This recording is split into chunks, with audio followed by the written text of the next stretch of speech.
നമസ്കാരം. ബ്രിട്ടീഷ് അവറിലേക്ക് സ്വാഗതം. പ്രധാന Flexi, Life Easy, Electronics and Home Appliances. കോർപ്പറേഷനുകളിൽ ഭരണം പിടിക്കാൻ മുന്നണികളിൽ നീക്കം തകൃതി. കണ്ണൂരിൽ വിമതനെ തിരികെ എടുക്കാമെന്ന് DCC. പദവി കൊടുത്ത ആരെയും തിരികെ വിളിക്കേണ്ടെന്ന് KPCC. കൊച്ചി മേയർ സ്ഥാനം ഷൈനിക്കും സൗമിനിക്കും 2.5 വർഷം വെച്ച് വീതിക്കാൻ A ഗ്രൂപ്പിൽ ധാരണ. തോട്ടമേഖലയിൽ പുതുക്കിയ ശമ്പളം ഈ മാസം മുതൽ നൽകാൻ PLCയിൽ ധാരണ. മുൻകാല പ്രാബല്യത്തിൽ ചർച്ച പിന്നീട്. ബോണസ്, മിനിമം കൊളുന്ത് എന്നീ തർക്കങ്ങളിൽ തീരുമാനമായില്ല. തൊഴിൽ വകുപ്പിന്റെ ഉത്തരവ് ഭേദഗതി ചെയ്യും. കെ ബാബുവിനെതിരായ ബാർഗോഴ അന്വേഷണം വിജിലൻസ് അട്ടിമറിച്ചതിന് കൂടുതൽ തെളിവ് പുറത്ത്. ബാർ ഉടമകളുടെ നിർണായകമായ മൊഴികൾ അവഗണിച്ചു. രേഖകൾ റിപ്പോർട്ടിന്. സർക്കാർ ഇടപെട്ടില്ലെന്ന് രമേശ് ചെന്നിത്തല. തദ്ദേശ സ്ഥാപനങ്ങളിൽ മാണി ഗ്രൂപ്പുമായി സഹകരിക്കുമെന്ന് BJP.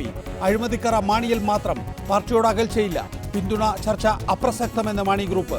BJPയുടെ ഇരട്ട മുഖം വെളിവായി എന്ന് കോടിയേരി. പാരീസ് ആക്രമണത്തിന്റെ മുഖ്യ സൂത്രധാരൻ അബ്ദുസലാമിന്റെ ചിത്രം ഫ്രഞ്ച് പോലീസ് പുറത്തുവിട്ടു. IS മേഖലകളിൽ ഫ്രാൻസ് വ്യോമാക്രമണം കടുപ്പിച്ചു. ISനെതിരായ പോരാട്ടം ശക്തമാക്കാൻ G20യുടെ ആഹ്വാനം. മേയർ തെരഞ്ഞെടുപ്പിൽ പിന്തുണച്ചാൽ കണ്ണൂരിലെ കോൺഗ്രസ് വിമതൻ PK രാഗേഷിനെ തിരിച്ചെടുക്കാമെന്ന് DCC. എന്നാൽ പദവികൾ നൽകി ആരെയും തിരിച്ചു കൊണ്ടുവരേണ്ടതില്ല എന്നാണ് KPCC തീരുമാനം.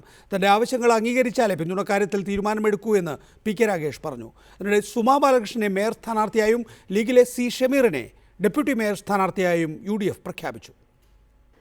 കണ്ണൂർ DCCയിലും തീരാത്ത കുരുക്കിന് KPCC ഉപസമിതിയെ നിയോഗിച്ചിട്ടും പ്രശ്നപരിഹാരമായിരുന്നില്ല. എന്നാൽ DCC വീണ്ടും വിമതന്റെ കാര്യത്തിൽ ഒരു തീരുമാനത്തിലേക്ക് എത്തിയിരിക്കുന്നു. കോർപ്പറേഷനിൽ നിരുപാധിക പിന്തുണ പ്രഖ്യാപിച്ചാൽ പാർട്ടിയിലേക്ക് തിരിച്ചെടുക്കാം. ഒപ്പം പുറത്താക്കിയവരുടെ കാര്യവും പരിഗണിക്കാമെന്ന് K സുരേന്ദ്രൻ. അദ്ദേഹം UDFന് പിന്തുണ പ്രഖ്യാപിക്കുമെന്ന് സ്വാഭാവികമായും അറിയിക്കണം. അത് കേരള പ്രദേശ് കോൺഗ്രസ് കമ്മിറ്റിയെ അറിയിച്ചാൽ മതി. അല്ലെങ്കിൽ അതിൻ്റെ ഒരു സബ് കമ്മിറ്റി ഇപ്പോൾ ഉണ്ട്. KPCC നിശ്ചയിച്ചിരിക്കുന്ന ഒരു സബ് കമ്മിറ്റി നിലവിലുണ്ട്. ആ സബ് കമ്മിറ്റി അതിനാവശ്യമായ നടപടികളുമായി മുന്നോട്ട് പോകും. PK രാഗേഷിനോടുള്ള നിലപാടിൽ മാറ്റം വരുത്തിയ K സുധാകരനും ഇതേ അഭിപ്രായമാണ്. എല്ലാം KPCCയെ ധരിപ്പിച്ചിട്ടുണ്ടെന്ന് K സുധാകരനും പ്രതികരിച്ചു. കണ്ണൂർ ജില്ലാ കോൺഗ്രസ് കമ്മിറ്റി ഇവിടെ UDF ഭരിക്കണം എന്നതുകൊണ്ട് തന്നെ നടപടിയെടുത്ത ആളിൻ്റെ നടപടി പിൻവലിക്കാൻ DCCക്ക് സമ്മതമാണ് എന്ന കാര്യം KPCC ഞങ്ങൾ ഔദ്യോഗികമായി അറിയിച്ചിട്ടുണ്ട്. അതേസമയം വിമതരുടെ കാര്യത്തിൽ നേരത്തെയുള്ള മാനദണ്ഡം കർശനമായി പാലിക്കുമെന്ന് KPCC പ്രസിഡന്റ് VM സുധീരൻ വ്യക്തമാക്കി. സ്ഥാനങ്ങൾ വാഗ്ദാനം ചെയ്ത് ആരുടെയും പിന്തുണ ആവശ്യമില്ല. KPCC നേരത്തെ അംഗീകരിച്ച മാർഗനിർദ്ദേശങ്ങൾ അതിൻ്റെ അടിസ്ഥാനത്തിൽ മാത്രമായിരിക്കണം ഇതുമായി ബന്ധപ്പെട്ട നടപടികൾ മുന്നോട്ട് കൊണ്ടുപോകേണ്ടത് എന്ന് ജില്ലാ കോൺഗ്രസ് കമ്മിറ്റികൾക്ക് വീണ്ടും കർശനമായ നിർദ്ദേശം നൽകിയിട്ടുണ്ട്. അതിനിടെ PK രാഗേഷ് KPCCക്ക് കത്തയച്ചു. താൻ ഉന്നയിച്ച സംഘടനാതല ആവശ്യങ്ങൾക്ക് അനുകൂല തീരുമാനം പ്രതീക്ഷിക്കുന്ന രാഗേഷ് എല്ലാം നടപ്പിൽ വന്നതിനു ശേഷം UDF മേയർക്ക് വോട്ട് ചെയ്യാമെന്ന നിലപാടിലാണ്. Reporter, Kannur. Kochi corporation mayor സ്ഥാനത്തേക്ക് ഷൈനി മാത്യുവിനെയും സൗമിനി ജെയിനെയും തെരഞ്ഞെടുക്കാൻ തീരുമാനം. ആദ്യത്തെ 2.5 വർഷം ഷൈനി മാത്യുവും പിന്നീട് സൗമിനി ജെയിനുമായിരിക്കും മേയർ. ഇന്ന് ചേർന്ന A ഗ്രൂപ്പ് യോഗത്തിൻ്റെതാണ് തീരുമാനം.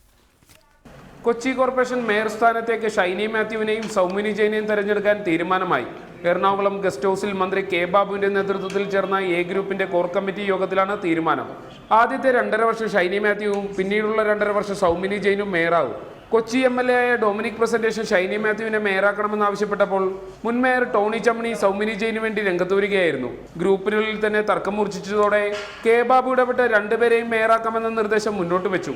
ഈ തീരുമാനം മറ്റു നേതാക്കളും അംഗീകരിച്ചതോടെ പ്രശ്നത്തിന് പരിഹാരമായി. ഡെപ്യൂട്ടി മേയറായി I ഗ്രൂപ്പിലെ TJ വിനോദിനെയും തിരഞ്ഞെടുക്കും. അതേസമയം ഷൈനിയെ മേയറാക്കുന്നതിനെതിരെ മുതിർന്ന കൗൺസിലർമാരടക്കം പ്രതിഷേധവുമായി രംഗത്തെത്തി. റിപ്പോർട്ടർ, കൊച്ചി.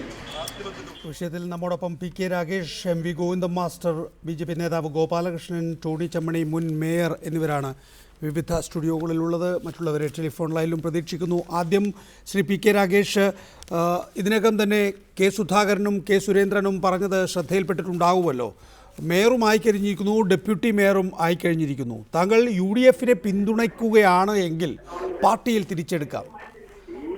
ഈ ഒരു ഉപാധിക്ക് കണ്ടീഷൻ സ്വീകാര്യമാണോ? ഞാൻ ഒരിക്കലും എന്നെ പാർട്ടിയിലേക്ക് തിരിച്ചെടുക്കുന്ന കാര്യം ഇതുവരെ ഏറ്റവും പ്രധാനപ്പെട്ട ആവശ്യമായി ഉന്നയിച്ചിട്ടില്ല. എന്നെ പാർട്ടി വിമതനാക്കിയ കണ്ണൂർ ജില്ലാ കോൺഗ്രസിന്റെ നേതൃത്വം മാറണമെന്നാണ് എന്റെ ആദ്യത്തെ ആവശ്യം. അല്ലാതെ കെ സുധാകരന്റെയും K സുരേന്ദ്രന്റെയും ഔദാര്യം പറ്റി വീണ്ടും അതിലേക്ക് തിരിച്ചു പോകണമെന്ന ഒരു ആഗ്രഹമില്ല. കോൺഗ്രസ്സുകാരനായി ജീവിക്കാൻ ഇവരുടെ പ്രത്യേക ഔദാര്യം ആവശ്യമില്ല എന്നാണ് എനിക്ക് പറയാനുള്ളത്. എന്ന് വെച്ചാൽ എന്താണ് ഷിബി കെ രാഗേഷ്? ഞാൻ വളരെ വ്യക്തമാക്കിയതാണ്. കണ്ണൂരിലെ എന്നെ പോലുള്ള ആയിരക്കണക്കിന് കോൺഗ്രസ്കാരുടെ വികാരമാണ് എന്നിലൂടെ കണ്ണൂർ കോർപ്പറേഷനിൽ എത്തിയിരിക്കുന്നത്. അതുകൊണ്ട് തന്നെ കണ്ണൂർ ജില്ലയിൽ കോൺഗ്രസിന്റെ ഈ അധപ്പതനത്തിന് കാരണം കണ്ണൂർ ജില്ലാ കോൺഗ്രസ് നേതൃത്വമാണ്. ആ നേതൃത്വം മാറണമെന്നാണ് എന്റെ ആദ്യത്തെ ആവശ്യം.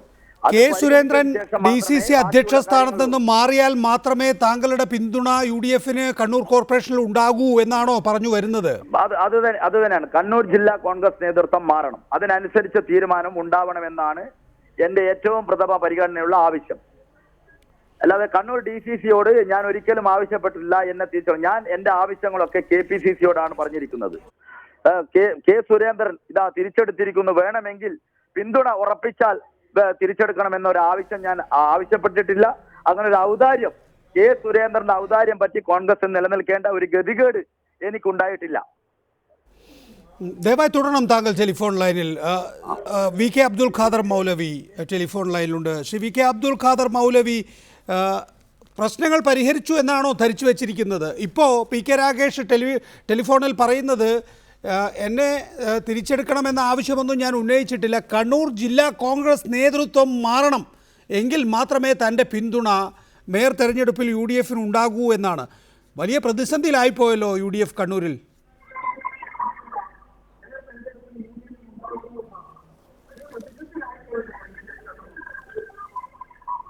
മുസ്ലിം ലീഗിനെ സംബന്ധിച്ചിടത്തോളം ഇന്നലെ DCC-യുടെ ഭാരവാഹികളും UDF-ന്റെ ആൾക്കാരുമായി സംസാരിച്ചിരുന്നു.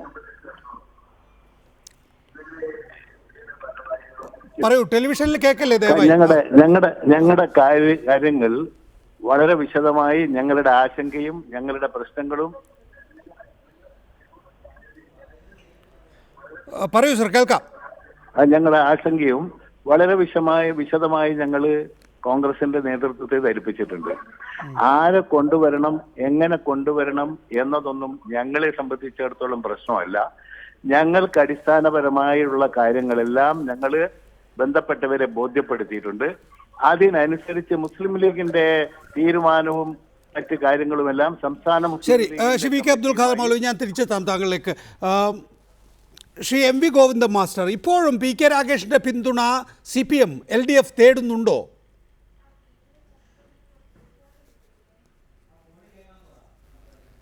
അല്ല, അത് ഞങ്ങളെ ആശ്രയിച്ചല്ല. ആ പ്രശ്നം ഞങ്ങൾ മുമ്പേ പറഞ്ഞിട്ടുള്ളതാണ്. അവിടെ ഇപ്പോൾ 27 എന്ന രീതിയിൽ തുല്യം നിൽക്കുകയാണ്. UDF യഥാർത്ഥത്തിൽ തോറ്റിരിക്കുകയാണ്. കാരണം 28 ആൾ ജയിച്ചിട്ടുണ്ട്, 27 സീറ്റ് മാത്രമേ UDF-നുള്ളൂ. അപ്പോൾ 28ാമത്തെ ആൾ അല്ലെങ്കിൽ 28ാമത്തെ നമ്പർ അത് കോൺഗ്രസിൽ നിന്നും വിട്ട് കോൺഗ്രസിനെതിരായി മത്സരിച്ച രാഗേഷിൻ്റെതാണ്. രാഗേഷ് എന്ത് നിലപാട് സ്വീകരിക്കുന്നു എന്നുള്ളത് തന്നെയാണ് ഇതിൽ പ്രധാനപ്പെട്ട പ്രശ്നം. അത് ഞങ്ങളും രാഗേഷും തമ്മിലുള്ള പ്രശ്നമല്ല, രാഗേഷും കോൺഗ്രസും അതുപോലെ തന്നെ UDF-ഉം തമ്മിലുള്ള പ്രശ്നമാണ്. അവരെന്ത് നിലപാട് സ്വീകരിക്കുന്നു എന്നുള്ളത് മാത്രമേ അതുമായിട്ട് ബന്ധപ്പെട്ട് അടിസ്ഥാനപരമായിട്ട് ആത്യന്തികമായി പറയാൻ സാധിക്കുകയുള്ളൂ, നിലപാട് സ്വീകരിക്കാനാവുള്ളൂ. ഞങ്ങൾ വ്യക്തമാക്കിയിട്ടുണ്ട്, കോൺഗ്രസിനും BJP-ക്കും എതിരായിട്ടുള്ള നിലപാട് സ്വീകരിക്കുന്ന വ്യക്തികൾ, ഗ്രൂപ്പുകൾ, വിഭാഗങ്ങൾ അവരുമായി സഹകരിച്ച് മുന്നോട്ടേക്ക് പോകുന്നതിന്, പ്രാദേശിക തലത്തിൽ ഐക്യമുണ്ടാക്കുന്നതിന് CPIM-നെ സംബന്ധിച്ച്, ഇടതുപക്ഷ ജനാധിപത്യ മുന്നണിയെ സംബന്ധിച്ച് തർക്കമോ പ്രശ്നമോ ഇല്ല എന്ന കാര്യം അസന്നിഗ്ധമായി വ്യക്തമാക്കിയിട്ടുള്ളതാണ്. മറ്റ് കാര്യങ്ങളെ സംബന്ധിച്ച് അവിടെ ഉൾത്തിരിഞ്ഞു വരുന്ന രാഷ്ട്രീയ സങ്കീർണതയിൽ നിന്നാണ് കാര്യങ്ങൾ ഓരോന്നോരോന്നായിട്ട് നാളെയും മറ്റന്നാളുമായിട്ട് കൃത്യതയോടുകൂടി പുറത്തു വരാൻ പോകുന്നത്. അതാണ് അതിനെ ഈ സങ്കീർണത ഉരുത്തിരിഞ്ഞു വരാൻ ശ്രീ MV ഗോവിന്ദൻ മാസ്റ്റർ നിങ്ങൾ എന്തെങ്കിലും വർക്ക് ചെയ്യുന്നുണ്ടോ? അതോ PK രാഗേഷ് ജനിച്ചു വീണത് കോൺഗ്രസിലാണ്, ഞാൻ കോൺഗ്രസിൽ തുടരും എന്നൊക്കെ നിലപാടായിരുന്നു കഴിഞ്ഞ നിമിഷം വരെ അദ്ദേഹം സ്വീകരിച്ചിരുന്നത്. ഇപ്പോൾ പറയുന്നത് അതല്ല എങ്കിൽ തന്നെയും അങ്ങനെ ഒരാളെ LDF-ലേക്ക് കൊണ്ടുവന്ന് ഡെപ്യൂട്ടി മേയറാക്കി നിർത്തി അങ്ങനെ ഒരു നീക്കം നിങ്ങൾ നടത്തുന്നുണ്ടോ?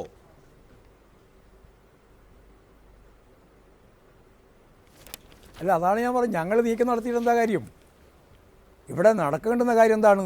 അവരാണ് തീരുമാനിക്കേണ്ടത്, രാഗേഷാണ് തീരുമാനിക്കേണ്ടത്. രാഗേഷ് എടുക്കുന്ന നിലപാടുമായിട്ട് ബന്ധപ്പെട്ട് മാത്രമേ കണ്ണൂർ കോർപ്പറേഷനുമായിട്ട് ബന്ധപ്പെട്ടുള്ള മറ്റ് കാര്യങ്ങൾക്ക് വ്യക്തത വരുത്താൻ സാധിക്കുകയുള്ളൂ. അപ്പോൾ സ്വാഭാവികമായിട്ടും രാഗേഷ് എടുക്കുന്ന നിലപാട് എന്താണ് എന്നുള്ളതാണ് ഇന്നത്തെ ഏറ്റവും പ്രധാനപ്പെട്ട ശരി ശ്രീ പി കെ ആ രാഗേഷ്, കോർപ്പറേഷനുമായി ഇന്ന് ബന്ധപ്പെട്ട് കെ പി സി നിൽക്കുന്ന സി അധ്യക്ഷൻ ശ്രീ ആ പ്രശ്നത്തിൽ വി എം സുധീരൻ പറഞ്ഞത് ജില്ലാ കോൺഗ്രസ് കമ്മിറ്റി എടുത്ത നടപടികൾ യുക്തമായ തീരുമാനം അവർക്കെടുക്കാം, പക്ഷേ ഒരു കാരണവശാലും അധ്യക്ഷ പദവിയോ ഉപാധ്യക്ഷ പദവിയോ നൽകി ഒരാളെയും ആകർഷിക്കേണ്ടതില്ല. ഈ കാര്യത്തിൽ ഒരു തരത്തിലുള്ള വിട്ടുവീഴ്ചയും ഉണ്ടാകരുത് എന്നാണ്. മാത്രമല്ല ഇതിനകം തന്നെ മേയർ, ഡെപ്യൂട്ടി മേയർ എന്നിവ ആരൊക്കെയാണ് എന്നത് സംബന്ധിച്ച് DCC വ്യക്തത വരുത്തി കഴിഞ്ഞു. ഇനി താങ്കൾക്ക് ഡെപ്യൂട്ടി മേയർ സ്ഥാനം കിട്ടാത്തത് കൊണ്ടാണോ ഇപ്പോൾ താങ്കൾ ഒന്നുകൂടി കടുപ്പിച്ച് പറയുന്നത്?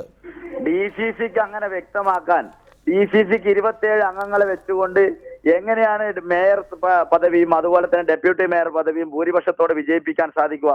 അപ്പൊ അവരിപ്പോഴും ഏതോ സ്വർഗത്തിലെ മറ്റെന്തോ ചിന്തകളിലാണ് അപ്പോഴുള്ളത്. ഞാൻ എവിടെ ഒന്നുകൂടി ഞാൻ കടന്നു സൂചിപ്പിക്കുകയാണ്. ഇപ്പൊ താങ്കൾ ഇവിടെ സൂചിപ്പിച്ചു, ഇപ്പൊ ജനിച്ചു വീണത് കോൺഗ്രസ് ആണ്, പ്രവർത്തിക്കുന്നത് കോൺഗ്രസ് ആണ്, മരണം വരെ കോൺഗ്രസ് ആണ്. അതിനകത്ത് ഒരു മാറ്റവുമില്ല. പക്ഷേ കെ സുരേന്ദ്രനും കണ്ണൂരുള്ള ജില്ലാ കോൺഗ്രസ് നേതൃത്വത്തിന്റെ നിലവിലുള്ള നടപടിയിൽ പ്രതിഷേധിച്ചുകൊണ്ടാണ് ഞാൻ മത്സരരംഗത്ത്. അവരുടെ ഗൂഢാലോചന ഭാഗമായാണ് ഞാൻ പുറത്തു പോയിരിക്കുന്നത്. ഞാൻ അവരിൽ വിശ്വാസമില്ലാത്തതുകൊണ്ടാണ് KPCCയിലെ പ്രതീക്ഷ അർപ്പിച്ച് കാത്തിരിക്കുന്നത്. പിന്നെ KPCCയുടെ നിർദ്ദേശത്തെ കുറിച്ച് നിങ്ങളിവിടെ പറഞ്ഞു. ഇവിടെ എറണാകുളം കോർപ്പറേഷനിൽ KPCCയുടെ നിർദ്ദേശം അവഗണിച്ചുകൊണ്ടാണ് 2.5 വർഷം. അപ്പൊ അത്തരം കാര്യങ്ങളിൽ ആവശ്യമായ മാറ്റങ്ങളും ഭേദഗതികളും വരുത്താൻ സമവായത്തിലൂടെ ചെയ്യാൻ തന്നെ KPCCയുടെ നിർദ്ദേശമുണ്ട് എന്നാണ് ഞാൻ മനസ്സിലാക്കുന്നത്. ശ്രീ പി കെ രാഗേഷ്, യഥാർത്ഥത്തിൽ സത്യസന്ധമായി മനസ്സ് തുറന്നു പറയൂ, താങ്കൾക്ക് ഡെപ്യൂട്ടി മേയറാണോ വേണ്ടത്, അതോ കെ സുരേന്ദ്രനെ തലസ്ഥാനത്ത് നിന്ന് നീക്കം ചെയ്യുകയാണോ വേണ്ടത്? ജില്ലാ കോൺഗ്രസ് നേതൃത്വം മാറണം എന്ന് തന്നെയാണ് എന്റെ ആവശ്യം. അതാണ് ഏറ്റവും പരമപ്രധാനമായി ഞാൻ പറഞ്ഞിരിക്കുന്ന ഒരു ആവശ്യം. അത് കൂടാതെ 8-9 ആവശ്യങ്ങൾ ഞാൻ KPCCയുടെ മുമ്പാകെ പറഞ്ഞിട്ടുണ്ട്. ഇതിലൊക്കെ വളരെ വ്യക്തത വരുത്താനും തീരുമാനങ്ങൾ. ശ്രീ രാഗേഷ്, ജില്ലാ കോൺഗ്രസ് കമ്മിറ്റിയെ മാറ്റണമെന്ന് പറഞ്ഞാൽ താങ്കൾ അമ്പിളി മാമനെ പിടിച്ചു തരണം എന്ന് പറയുന്നതിന് തുല്യമാണ്. അമ്പിളി മാമനെയും ഞാൻ പിടിച്ചു തരാൻ പറഞ്ഞിട്ടില്ല. ഞാൻ അത് മറ്റന്നാൾ കാലത്ത് വളരെ വ്യക്തമായി തന്നെ മുഴുവൻ ഞാൻ പറഞ്ഞ കാര്യങ്ങൾ എന്തൊക്കെയാണ് എന്നത് വ്യക്തമാക്കും.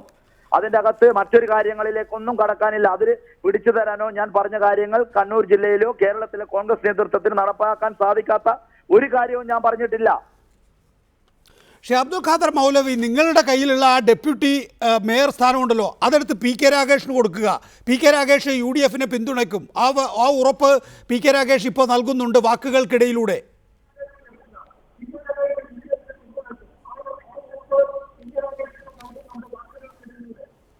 ഞങ്ങളെ സംബന്ധിച്ചിടത്തോളം മേയർ, ഡെപ്യൂട്ടി മേയർ എന്നതിനപ്പുറത്ത് കോൺഗ്രസുമായി പല കാര്യങ്ങളെക്കുറിച്ചും ഞങ്ങൾ സംസാരിച്ചിട്ടുണ്ട്, ഞങ്ങളുടെ ആശങ്ക പങ്കുവച്ചിട്ടുണ്ട്. അത് വെച്ചാണ് ഞങ്ങൾ ചർച്ച ചെയ്യുന്നത്. നിങ്ങൾ ഈ പറഞ്ഞ പുതിയ തീരുമാനങ്ങളോ മറ്റു കാര്യങ്ങളോ ഒന്നും ഞങ്ങളെ അറിയിച്ചിട്ടില്ല. ഞങ്ങൾ അത് സംബന്ധിച്ച് നാളെ വിശദമായി അവർ കൂടാമെന്ന് പറഞ്ഞിട്ടുണ്ട്. അപ്പോഴും ഞങ്ങളുടെ കാഴ്ചപ്പാട് എന്താണെന്ന് ഞങ്ങൾ വളരെ വ്യക്തമായി അവരെ അറിയിക്കും.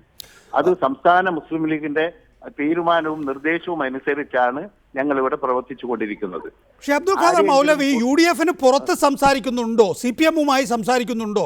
10 അംഗങ്ങളുണ്ട്. ആര്? മുസ്ലിം ലീഗ് CPMുമായി സംസാരിക്കുന്നുണ്ടോ? മുസ്ലിം ലീഗിന്റെ കാഴ്ചപ്പാടെന്ന് പറയുന്നത് UDF ആയി തന്നെ തുടർന്ന് പോകണം എന്നാണ് മുസ്ലിം ലീഗിന്റെ കാഴ്ചപ്പാട്. അതിന് വിരുദ്ധമായി പ്രതിപക്ഷത്താണെങ്കിൽ പ്രതിപക്ഷത്തിരിക്കാൻ മുസ്ലിം ലീഗും UDFും തയ്യാറാണ്. അതിലൊരു സംശയവും വേണ്ട. ഞങ്ങൾക്ക് കിട്ടിയിട്ടുള്ള പാർട്ടിയുടെ ഡയറക്ഷനും അത് തന്നെയാണ്. അതായത് ഇനി അഥവാ ഡെപ്യൂട്ടി മേയർ സ്ഥാനം ഇല്ല എങ്കിൽ തന്നെയും UDFനൊപ്പം തുടരും. UDF അത് കോൺഗ്രസും തുടരും, ലീഗും തുടരും. ശ്രീ MV ഗോവിന്ദ മാസ്റ്റർ, അങ്ങനെയൊക്കെ ഇടയ്ക്ക് പത്രത്തിൽ കണ്ടിരുന്നു, മുസ്ലിം ലീഗുമായി സംസാരിക്കുന്നു എന്നൊക്കെ. സത്യസന്ധമായി പറയൂ, അങ്ങനെ ഒരു ശ്രമം നിങ്ങൾ നടത്തി നോക്കിയിരുന്നോ? അല്ലെങ്കിൽ മുസ്ലിം ലീഗ് നിങ്ങളുടെ അടുത്തേക്ക് വന്നിരുന്നോ? ഇല്ല, അങ്ങനൊരു സംഭവമേ ഇല്ല.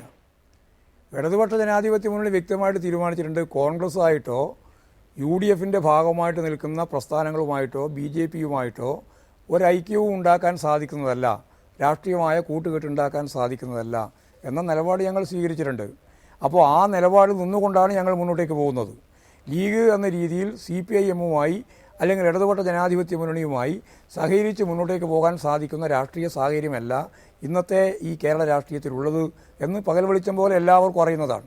ഞങ്ങൾ ആ നിലപാട് ഉറച്ചു നിൽക്കുകയാണ്. കോൺഗ്രസിൻ്റെ ഭാഗമായിട്ട് നിൽക്കുന്ന UDF ഉൾപ്പെടെയുള്ള അതിൻ്റെ സഖ്യകക്ഷികളുമായി ഒരു രാഷ്ട്രീയ ഐക്യമുന്നണി ഉണ്ടാക്കുക എന്നുള്ളത്, BJPയുമായിട്ടൊരു ഐക്യം ഉണ്ടാക്കുക എന്നുള്ളത് ഇന്നത്തെ കേരള രാഷ്ട്രീയത്തിൽ ഒരു തരത്തിലും അംഗീകരിക്കാൻ സാധിക്കുന്നതല്ല. എന്നാൽ അവരിൽ നിന്ന് ആരെങ്കിലും, ഞാൻ നേരത്തെ പറഞ്ഞല്ലോ, ഇടതുപക്ഷ രാഷ്ട്രീയത്തോടൊപ്പം ചേരാൻ ആഗ്രഹിക്കുന്ന വിഭാഗങ്ങളോ ഗ്രൂപ്പുകളോ ഈ പറയുന്ന പല മേഖലകളിൽ നിന്നും ഉൾത്തിരിഞ്ഞു വന്നാൽ അവരുമായി സഹകരിക്കുന്നതിൽ ഞങ്ങൾക്ക് യാതൊരു പ്രയാസമില്ല. നേരെ മറിച്ച് അവരാ പാർട്ടി തന്നെ നിൽക്കുകയും ആ പാർട്ടിയുടെ ഭാഗമാവുകയും UDFൻ്റെ ഭാഗമായി നിൽക്കുകയും ചെയ്യുന്ന പശ്ചാത്തലത്തിൽ ഞങ്ങൾക്ക് അത്തരത്തിലുള്ള ആളുകളുമായി കൂട്ടുചേരുന്നതിന് സാധിക്കുന്നതല്ല എന്നുള്ളതാണ് രാഷ്ട്രീയമായ. പി കെ രാഗേഷ്, 36 മണിക്കൂർ മാത്രമേ ഇനി ബാക്കിയുള്ളൂ. താങ്കളുടെ ഒരു വോട്ട് കൊണ്ടാണ് കണ്ണൂർ കോർപ്പറേഷനിൽ പുതിയ മേയർ ഉണ്ടാകേണ്ടത്, പുതിയ ഭരണസമിതി ഉണ്ടാകേണ്ടത്. ഒരിക്കൽ കൂടി ഞാൻ അടുത്ത എറണാകുളത്തിലേക്ക് പോവുകയാണ്. ഒരിക്കൽ കൂടി ഞാൻ താങ്കളോട് ചോദിക്കുന്നു, DCC പ്രസിഡന്റ് സ്ഥാനത്ത് നിന്ന് ശ്രീ കെ സുരേന്ദ്രനെ നീക്കം ചെയ്യാതെ UDFന് പി കെ രാഗേഷിൻ്റെ പിന്തുണ ഉണ്ടാകില്ല.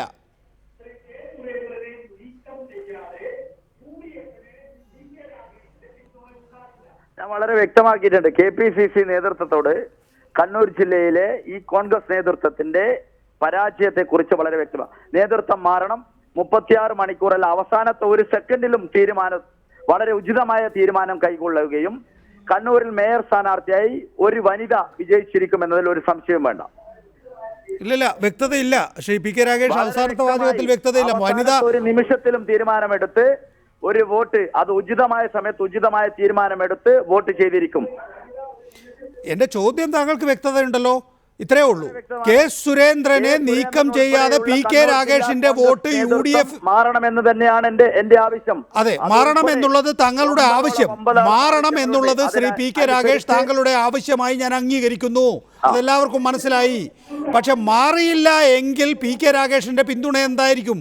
അതെവിടെയായിരിക്കും? അതാണ് ഞാൻ പറഞ്ഞത്. അത് അവസാനത്തെ ഒരു നിമിഷത്തിലും ഞാൻ തീരുമാനമെടുത്ത് അത് നടത്തിയിരിക്കും.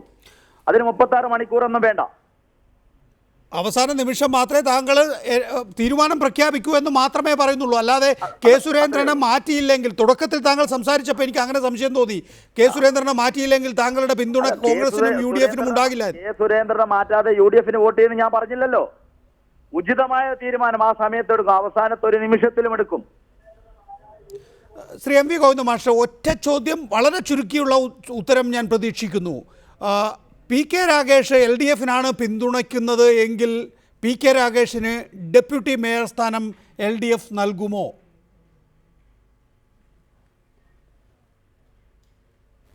അല്ല, അതാണ് ഞാൻ പറയുന്നത്. അത് രാഗേഷിൻ്റെ നിലപാടെന്താണെന്ന് മനസ്സിലാവാതെ മാനസികമായിട്ടുള്ള ഒരു ചോദ്യവും മാനസികമായിട്ട് അതിനൊരു ഉത്തരവും നൽകുന്നതിൽ യാതൊരു അർത്ഥവുമില്ലല്ലോ. അത് കാണേണ്ടതാണ്. എന്ത് നിലപാടാണ്? ഞങ്ങൾ മത്സരിക്കും. മേയറും അതുപോലെ തന്നെ ഡെപ്യൂട്ടി മേയർ സ്ഥാനങ്ങളിലേക്കും ഞങ്ങൾ മത്സരിക്കുന്ന നിലപാടാണ് സ്വീകരിക്കുക. എന്തായിരിക്കും എന്നുള്ളതിനെപ്പറ്റി ഞങ്ങൾക്ക് ഇപ്പോൾ പറയാൻ സാധിക്കുന്നതല്ല. ഏതായാലും ഞാൻ നേരത്തെ പറഞ്ഞ സങ്കീർണതയുണ്ട്. കൃത്യമായിട്ട് പപ്പാതിയായിട്ട് 27 നിൽക്കുകയാണ്. രാഗേഷാണ് 28ാമത്തെ ആൾ. 28ാമത്തെ ആൾ ആരെയാണ് പിന്തുണക്കുക എന്നതിനനുസരിച്ച്, അല്ലെങ്കിൽ 28 ആളുകളിൽ ഉള്ള അതിൻ്റെ ഒപ്പമുള്ള ആൾ ആരെല്ലാം എങ്ങനെയൊക്കെ നിൽക്കുന്നു എന്നതിനെ അടിസ്ഥാനപ്പെടുത്തി ആ മത്സരം ജയിക്കുകയോ തോൽക്കുകയോ ചെയ്യും. ഞങ്ങൾ ആ മത്സരത്തിന് തയ്യാറായി മേയർ തിരഞ്ഞെടുപ്പും ഡെപ്യൂട്ടി മേയർ തിരഞ്ഞെടുപ്പും നടത്തുന്നതിന് വേണ്ടിയുള്ള തയ്യാറെടുപ്പ് നടത്തിക്കൊണ്ടിരിക്കുകയാണ്. അതിലൊരു വിട്ടുവീഴ്ച. ശ്രീ രാഗേഷ്, LDF താങ്കളുടെ മനസ്സിലുണ്ടോ? ഞാൻ പറഞ്ഞല്ലോ, എന്റെ പ്രഥമ പരിഗണന ഇന്ത്യൻ നാഷണൽ കോൺഗ്രസിനും UDF സംവിധാനത്തിനും തന്നെയാണ്. അതിനനുകൂലമായ ഒരു നിലപാട് പാർട്ടിയിൽ നിന്നും ഉണ്ടാവുന്നില്ലെങ്കിൽ അവസാന നിമിഷം ഒരു തീരുമാനം എടുക്കുക തന്നെ ചെയ്യും. ഞാനത് മുൻകൂട്ടി വളരെ മുന്നേ തന്നെ ആവർത്തിച്ചുകൊണ്ടിരിക്കുന്ന കാര്യമാണ്. അല്ല, അത് കുറെ കൂടി വ്യക്തതയാക്കി പറഞ്ഞാൽ നമുക്ക് ഈ പ്രശ്നം അവസാനിപ്പിച്ച് തീർക്കാമായിരുന്നു. കെ സുരേന്ദ്രനെ നീക്കം ചെയ്തില്ല എങ്കിൽ UDFന് എന്റെ പിന്തുണയില്ല, ഞാൻ LDFലേക്ക് പോകും. വളരെ വ്യക്തമായി എന്റെ പാർട്ടി നേതൃത്വത്തോട് ആവശ്യപ്പെട്ടിട്ടുണ്ട്. അതിനനുസരിച്ചുള്ള അനുകൂലമായ നിലപാടില്ലെങ്കിൽ അതിന് അനുയോജ്യമായ ഒരു തീരുമാനം കൈക്കൊണ്ടിരിക്കും. Shri P K Ragesh, K സുരേന്ദ്രനെ DCC അധ്യക്ഷ സ്ഥാനത്ത് നിന്ന് മാറ്റിയില്ല എങ്കിൽ എന്റെ പിന്തുണ LDFനാണ് എന്ന് പറയുന്നുണ്ടോ താങ്കൾ? ഇല്ല, ഞാൻ അങ്ങനെ പറഞ്ഞില്ല. ഞാൻ നേരത്തെയും അതിന് ഉത്തരം പറഞ്ഞു. നേരത്തെയും നിങ്ങൾ അത് തന്നെയാണ് ചോദിച്ചത്. അതിന് ഉത്തരം വളരെ വ്യക്തമായി ഞാൻ പറഞ്ഞു കഴിഞ്ഞു. അവസാന നിമിഷത്തേക്ക് വെച്ചിരിക്കുകയാണ്. എന്തായാലും മുൾമുനയിൽ നിർത്താൻ തന്നെയാണ് പി കെ രാഗേഷിന്റെ നീക്കം. DCC മാറണം എന്ന ആവശ്യം ആവർത്തിക്കുന്നു. അത് സാധിക്കില്ല. നേരത്തെ പറഞ്ഞതുപോലെ അമ്പിളി മാമനുണ്ടല്ലോ ശ്രീ പി കെ രാഗേഷ്, അമ്പിളി മാമൻ വട്ടത്തിലുള്ള ആ അമ്പിളി മാമനെ പിടിച്ചു തരണം എന്ന് പറയുന്നത് പോലെ അസാധ്യമാണ് താങ്കളുടെ ആവശ്യം.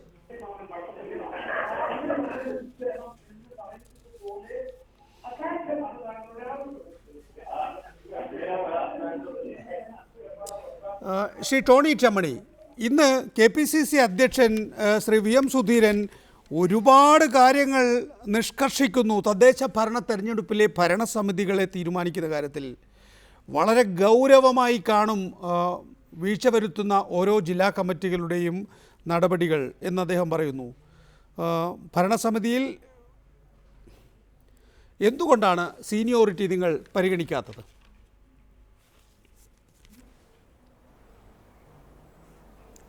ഞങ്ങളൊന്നും തീരുമാനിച്ചിട്ടില്ലല്ലോ. ഞങ്ങളൊന്നും തീരുമാനിക്കാതെ ചാനലുകളിൽ ഊഹാപോഹങ്ങളുടെ വാർത്ത വരുന്നതിന് ഞങ്ങളെങ്ങനെ പ്രതികരിക്കാനാ?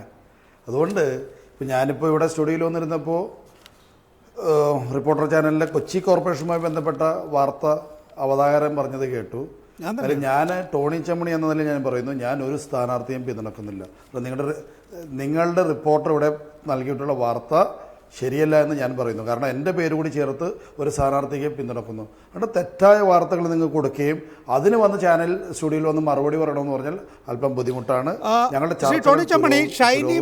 ഒരു തീരുമാനത്തിൽ ഞങ്ങൾ എത്തിയിട്ടില്ല. ആദ്യത്തെ 2.5 വർഷവും സൗമിനി ജെയിൻ രണ്ടാമത്തെ 2.5 വർഷവും കൊച്ചി മേയറാകും എന്നുള്ളതാണ് കൊടുത്ത വാർത്ത. അത് തെറ്റാണോ?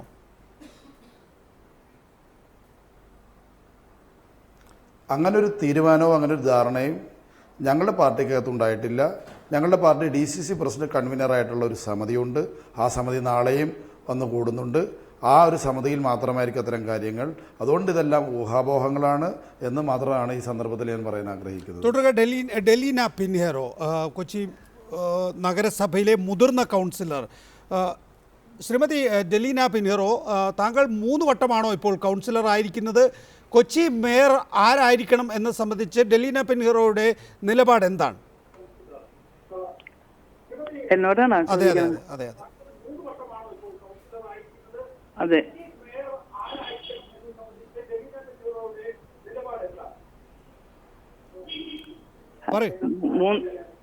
മൂന്ന് പ്രാവശ്യം ഞാനിപ്പോ കൗൺസിലർ ആയിരിക്കുന്നത്. KPCC പ്രസിഡന്റ് തീരുമാനം അനുസരിച്ചാണെങ്കിൽ മുൻഗണന എനിക്ക് കിട്ടണമെന്നുള്ളതാണ് ഞാൻ വിചാരിക്കുന്നത്. സീനിയോറിറ്റി പ്രകാരം KPCC പ്രസിഡന്റിന്റെ തീരുമാനപ്രകാരം. ഇവിടെ ഷൈനി മാത്യുവിൻ്റെ പേര് ഉയർന്നു വന്നത് ശ്രദ്ധിച്ചിട്ടുണ്ടാവുമല്ലോ. അതുപോലെ സൗമിനി ജെയിൻ ഇത് 2ാമത്തെ പ്രാവശ്യമാണ് കൗൺസിലർ ആകുന്നത്. ഇവർക്കൊക്കെയാണ് പ്രാമുഖ്യം. ഒരുപക്ഷെ ഇപ്പോൾ ടോണി ചമ്മണി അത് നിഷേധിക്കുന്നുണ്ടാവുമെങ്കിൽ തന്നെയും ഇന്ന് കെ ബാബുവിൻ്റെ അധ്യക്ഷതയിൽ ചേർന്ന എ ഗ്രൂപ്പിനാണല്ലോ മേയർ സ്ഥാനം നൽകിയിരിക്കുന്നത്. എ ഗ്രൂപ്പ് നേതാക്കളുടെ യോഗത്തിൽ ആദ്യത്തെ 2.5 വർഷം ഷൈനി മാത്യുവും രണ്ടാമത്തെ 2.5 വർഷം സൗമിനി ജെയിനും മേയറാകുമെന്നാണ് കേൾക്കുന്നത്. ഒരുപക്ഷെ സ്ഥിരീകരിക്കപ്പെട്ട വാർത്തയായിരിക്കില്ല. ശരിയാണ്, DCC അധ്യക്ഷൻ്റെ നേതൃത്വത്തിൽ നാളെ ഒരു യോഗം കൂടാനും ഇന്നെടുത്ത ഗ്രൂപ്പ് തീരുമാനം അംഗീകരിക്കാനുമാണ് സാധ്യത. അതെ.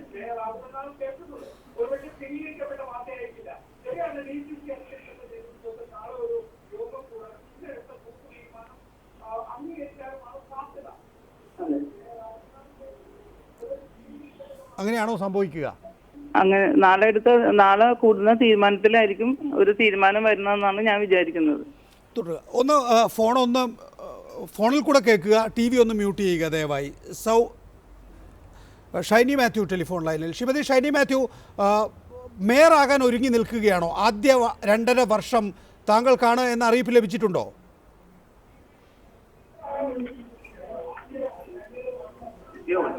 ശ്രീമതി ഷൈനി മാത്യു കേൾക്കാമോ? ഹലോ. കേൾക്കാം. ആദ്യത്തെ 2.5 വർഷത്തെ മേയർ സ്ഥാനം ഏറ്റെടുക്കാൻ തയ്യാറാണോ? അത് സംബന്ധിച്ച് അറിയിപ്പ് ലഭിച്ചിട്ടുണ്ടോ ഇൻഫോർമൽ ആയെങ്കിലും പാർട്ടിയിൽ നിന്ന്? എനിക്ക് അറിയിപ്പൊന്നും ലഭിച്ചിട്ടില്ല. എന്ത് തന്നെയായാലും പാർട്ടി നേതാക്കൾ എന്ത് തീരുമാനം എടുക്കുന്നു അത് ഞാൻ അനുസരിക്കും. എനിക്കിതുവരെ ഒരു അറിയിപ്പ് ലഭിച്ചിട്ടില്ല. മേയർ സ്ഥാനത്തേക്ക് ഷൈനി മാത്യുവിനെ പരിഗണിക്കുന്നു എന്നുള്ളത് വാർത്ത മാത്രമല്ല, നേതാക്കളുടെ അനൗപചാരിക സംഭാഷണങ്ങളിലൂടെ വ്യക്തമായിട്ടുണ്ടാവുമല്ലോ. അതെനിക്കറിയാം, പക്ഷെ കൂടുതൽ ഡീറ്റെയിൽസ് ഒന്നും എനിക്കറിയില്ല. പാർട്ടി എന്ത് പറയുന്നു അത് ഞാൻ അനുസരിക്കും. മേയർ ആകാൻ തയ്യാറാണോ ശ്രീമതി ഷൈനി മാത്യു? തയ്യാറാണ്. ഒരു വട്ടമാണ്, അല്ലെങ്കിൽ ഇതാദ്യത്തെ പ്രാവശ്യമാണ് കൗൺസിലർ ആയിട്ടുള്ളത് ശ്രീമതി ഷൈനി മാത്യു, അല്ലേ? അതെ അതെ. അങ്ങനെ തുടക്കക്കാരി എന്നുള്ള നിലയിൽ പതർച്ചയൊന്നുമില്ല? ഇല്ല, തീർച്ചയായിട്ടും ഇല്ല. എങ്ങനെ ഷൈനി മാത്യുവിനെ പോലെ രാഷ്ട്രീയത്തിൽ പുതുമുഖമായ, കൗൺസിലിൽ പുതുമുഖമായ ഒരാൾക്ക് മേയറാകാൻ കഴിയും? എനിക്ക് വിദ്യാഭ്യാസപരമായ യോഗ്യതയുമുണ്ട്, ടെക്നിക്കൽ ക്വാളിഫിക്കേഷൻസും ഉണ്ട്. കൂടാതെ ഞാൻ 10-21 കൊല്ലമായിട്ട് മാനേജീരിയൽ ആൻഡ് ഡയറക്ടോറിയൽ ബോർഡിൽ അംഗമാണ്. അതുകൊണ്ട് എനിക്ക് ആൾക്കാരെ മാനേജീരിയൽ കപ്പാസിറ്റി, ആ ഒരു മാനേജീരിയൽ കപ്പാസിറ്റിയാണ് എനിക്ക് അതിന് യോഗ്യതയായിട്ട് ഞാൻ കരുതുന്നത്. സൗമിനി ജെയിന് നേരത്തെ അവർ സ്റ്റാൻഡിംഗ് കൗൺസിൽ ചെയർമാനൊക്കെ ആയിരുന്നു. സൗമിനി ജെയിനും അതേപോലെ കഴിവുള്ള ആളായി കാണുന്നില്ലേ? തീർച്ചയായിട്ടും. സൗമിനി ജെയിന് 2.5 വർഷം കൊടുക്കാനുള്ള ധാരണ എങ്ങനെ ഉണ്ടായി? എനിക്കതിനെപ്പറ്റിയൊന്നും കൂടുതൽ അറിയില്ല. അതൊക്കെ പാർട്ടി നേതാക്കളാണ് എല്ലാം തീരുമാനിക്കുന്നത്. ഇന്ന് പാർട്ടി നേതാക്കളുടെ യോഗം ചേർന്നിരുന്നു, അതിൽ നിന്ന് അറിയിപ്പൊന്നും ലഭിച്ചിട്ടില്ല? ഇല്ല, തീർച്ചയായിട്ടും ലഭിച്ചിട്ടില്ല. ദയവായി തുടരണം. ശ്രീ ടോണി ചമ്മണി, ഏത് തരത്തിലുള്ള ഒരു മേയറെയാണ് കൊച്ചി പ്രതീക്ഷിക്കേണ്ടത്?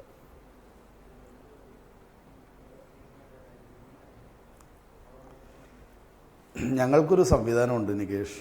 ഞങ്ങൾക്ക് കേരള പ്രദേശ് കോൺഗ്രസ് കമ്മിറ്റി, ജില്ലാ കോൺഗ്രസ് കമ്മിറ്റി ഉണ്ട്.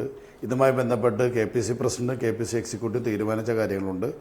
ഇതിലെല്ലാം നിന്നുകൊണ്ട് വളരെ കൃത്യമായി രാഷ്ട്രീയ തീരുമാനം ഞങ്ങളെടുക്കും.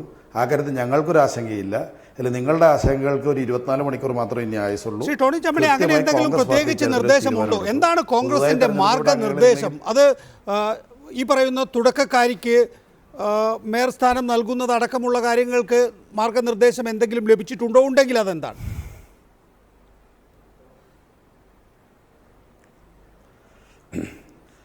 നാളെ 5 മണിക്ക് കോൺഗ്രസിൻ്റെ പാർലമെൻ്ററി പാർട്ടി യോഗമുണ്ട്. അതിനു മുമ്പായി KPCCയുടെയും കൂടി അംഗീകാരത്തോടെയുള്ള മേയർ സ്ഥാനാർത്ഥി ഞങ്ങൾക്കുണ്ടാവും. അതുമാത്രമേ ഈ ഘട്ടത്തിലൊരു മാധ്യമ ചർച്ചയിൽ എനിക്ക് പറയാൻ സാധിക്കുകയുള്ളൂ. പാർട്ടിയിൽ ചർച്ചകൾ നടക്കുന്നുണ്ട്. തീർച്ചയായിട്ടും ആ ചർച്ച പോസിറ്റീവായി തന്നെ ഞങ്ങൾക്ക് എത്തിക്കാൻ സാധിക്കും. ഒരു കാര്യം ഞാൻ സ്പഷ്ടമായി പറയാം, കോൺഗ്രസ് പാർട്ടിയിൽ ഞങ്ങൾക്ക് യാതൊരു വിധത്തിലെ തർക്കങ്ങളില്ല, യാതൊരു വിധ ഗ്രൂപ്പ് വൈര്യങ്ങളില്ല. അതെല്ലാം നിങ്ങളുടെ സൃഷ്ടിയാണ്. വളരെ ഐക്യത്തോടുകൂടി തന്നെയാണ് കോൺഗ്രസ് പാർട്ടിയിൽ ഈ തെരഞ്ഞെടുപ്പുമായി ബന്ധപ്പെട്ട് ഞങ്ങൾ പ്രവർത്തിച്ചിട്ടുള്ളത്. ആ നിലയിൽ തന്നെയുള്ള ഐക്യവും ചിട്ടയും ഞങ്ങൾ നേതാക്കന്മാരുടെ ഇടയിലുണ്ട്. അതുകൊണ്ട് തെരഞ്ഞെടുക്കപ്പെട്ട അംഗങ്ങളുടെ അത്തരം ആശങ്കകൾ നിങ്ങൾ മാധ്യമ ചർച്ചകളിൽ വെക്കുമ്പോൾ ഒരുപക്ഷെ അവരൊക്കെല്ലാം തെറ്റായ സന്ദേശം ലഭിച്ചുകൊണ്ട് എന്തെങ്കിലും പ്രതികരണം നടത്തിയാൽ അത് പാർട്ടിയുമായിട്ട് യാതൊരു ബന്ധവുമില്ല. പാർട്ടി നേതാക്കന്മാർ, ജില്ലാ കോൺഗ്രസ് കമ്മിറ്റിയുടെ പ്രസിഡന്റിൻ്റെ നേതൃത്വത്തിൽ ഞങ്ങൾ ഒറ്റക്കെട്ടായി ഒരു രാഷ്ട്രീയ തീരുമാനം ഞങ്ങൾ എടുക്കും. VD സതീശൻ കമ്മിറ്റി എന്ന് പറയുന്നത് പുറത്തു പറയാൻ കഴിയാത്ത കാര്യമല്ലല്ലോ ശ്രീ ടോണി ചമ്മണി. VD സതീശൻ കമ്മിറ്റിയുടെ മാർഗനിർദ്ദേശങ്ങളെല്ലാം നമ്മുടെ മുന്നിലുണ്ട്. ആ VD സതീശൻ കമ്മിറ്റിയുടെ മാർഗനിർദ്ദേശം അനുസരിച്ച് തെരഞ്ഞെടുപ്പിന് മുമ്പ് സ്ഥാനാർത്ഥിത്വം നൽകി തെരഞ്ഞെടുപ്പിന് ശേഷം എങ്ങനെ പ്രവർത്തിക്കണമെന്നത് സംബന്ധിച്ച് ഇന്നുപോലും KPCC അധ്യക്ഷൻ VM സുധീരൻ ചില നിർദ്ദേശങ്ങൾ കീഴ്ഘടകങ്ങൾക്ക് നൽകുകയും ചെയ്യുന്നു. അവിടെയാണ് ചോദ്യം വരുന്നത്. ഡെലീന പിന്നീറോ 3 വട്ടം കൗൺസിലറായിരുന്നു. അതുപോലെ സീനിയോറിറ്റിയുള്ള കൗൺസിലർമാർ വേറെയുമുണ്ട്. അപ്പോഴാണ് പുതിയ ഒരു അംഗത്തിന് മേയർ സ്ഥാനം നൽകുന്നതായി വാർത്ത വരുന്നത്. ശ്രീ ടോണി ചമ്മണി, അതെങ്ങനെ സാധിക്കുന്നു എന്നതാണ്. അപ്പോൾ എന്താണ് ഇത് സംബന്ധിച്ചൊരു മാനദണ്ഡം എന്നൊരു മുൻ മേയറായ താങ്കൾക്ക് പറയാൻ കഴിയുന്നതേ ഉള്ളൂ.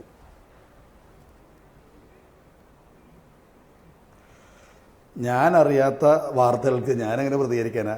നിങ്ങളുടെ മാധ്യമപ്രവർത്തകർ ഓരോ വാർത്ത സൃഷ്ടിച്ച് അത് ചാനലിലൂടെ കൊടുക്കുമ്പോൾ ഇതൊന്നും അറിയാത്ത ഞാൻ എങ്ങനെ ഇതിന് പ്രതികരിക്കും? അതുകൊണ്ട് എനിക്ക് ആ കാര്യത്തിൽ കൃത്യമായി നിങ്ങളുടെ ആ ചോദ്യത്തിന് ഉത്തരം തരാൻ സാധിക്കും. പക്ഷേ എനിക്ക് വളരെ വ്യക്തമായിട്ടൊരു ഉത്തരവുണ്ട്.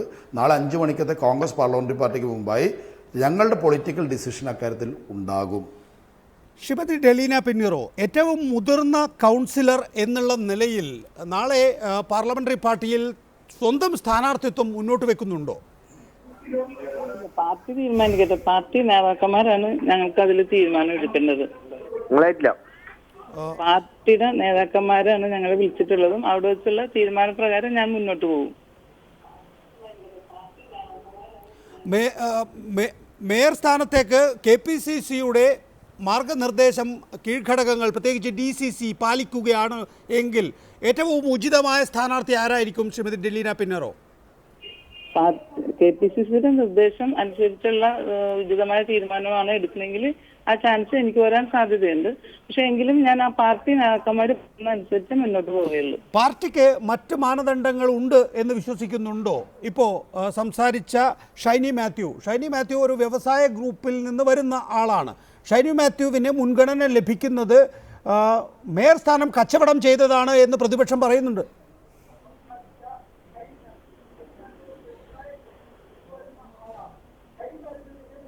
ശ്രീമതി ഡെലീന പറയൂ.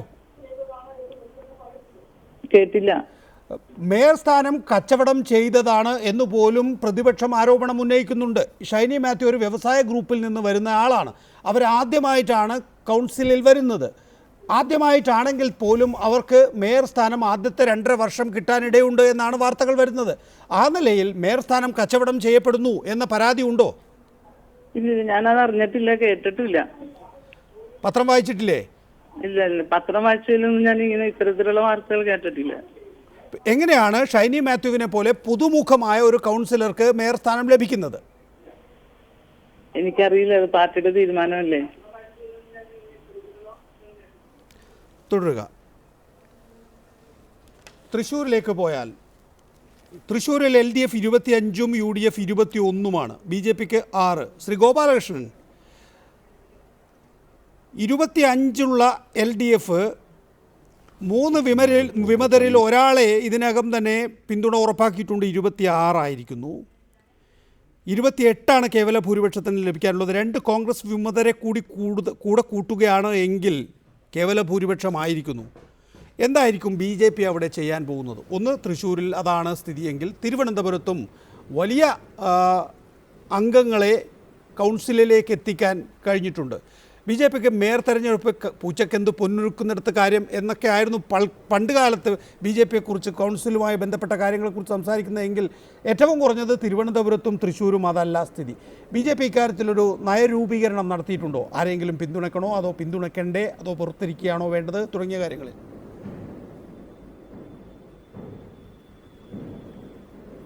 തീർച്ചയായിട്ടും BJP ഈ കാര്യത്തിൽ വളരെ സുചിന്തിതമായിട്ടുള്ള തീരുമാനമെടുത്തിട്ടുണ്ട്. കോൺഗ്രസിനെയും അതുപോലെ CPM-നെയും ഇന്ത്യൻ യൂണിയൻ മുസ്ലിം ലീഗും ഒഴിച്ച് ബാക്കി ആരുമായിട്ടും തദ്ദേശ സ്വയംഭരണ സ്ഥാപന തെരഞ്ഞെടുപ്പുകളിൽ ചർച്ചയാകാമെന്നും BJPയുമായി സഹകരിക്കുന്ന ആളുകളുമായി സഹകരിക്കാമെന്നുമാണ് BJP തീരുമാനിച്ചിട്ടുള്ളത്. അതുകൊണ്ട് ഇവിടെയെല്ലാം ഞങ്ങൾ മത്സരിക്കും. ഞങ്ങൾ ജയിക്കുമോ ഇല്ലയോ, നേരത്തെ നികേഷ് പറഞ്ഞതുപോലെ വട്ടത്തിലുള്ള അമ്പളിമാമനെ പിടിക്കുവാനുള്ള അസാധ്യമായ കാര്യമാണോ എന്നൊന്നും ഞങ്ങൾ ചിന്തിക്കുന്നില്ല. ഞങ്ങൾ മത്സരിക്കും.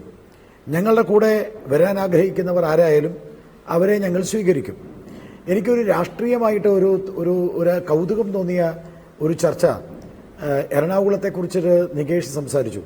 വിരോധമില്ലെങ്കിൽ ഞാനൊരു അഭിപ്രായം പറയാം. ആ അഭിപ്രായം നികേഷിന് എന്നെക്കുറിച്ച് എന്നോട് ചോദിച്ചത് തൃശ്ശൂരാണെങ്കിലും ഒരു രാഷ്ട്രീയ വിദ്യാർത്ഥി എന്ന നിലയിൽ ഒരു അഭിപ്രായം പറയുകയാണ്.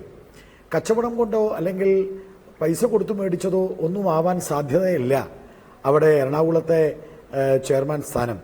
അത് പള്ളി പറഞ്ഞിട്ടാ. കോൺഗ്രസിന് ധൈര്യമുണ്ടോ ഒരു പിന്നോക്ക വിഭാഗത്തിലെ ഒരാളെ കൊച്ചിയുടെ മേയറാക്കി കൊണ്ടുവരാൻ ഇപ്രാവശ്യം? ആ ചോദ്യം ഒന്ന് നികേഷ് ചോദിക്കൂ. ഒരുപക്ഷെ ഏത് വിഭാഗത്തിൽപ്പെട്ടായാലും, I വിഭാഗത്തിൽപ്പെട്ടതായാലും ശരി, A വിഭാഗത്തിൽപ്പെട്ടായാലും ശരി, വളരെ കൃത്യമായി ഞാൻ പറയാൻ ആഗ്രഹിക്കുന്നു, പള്ളിയാണ് അവരെ വിജയിപ്പിച്ചത്. അതുകൊണ്ട് പള്ളിയുടെ നോമിനി മാത്രമായിരിക്കും അവിടെ ചെയർമാൻ.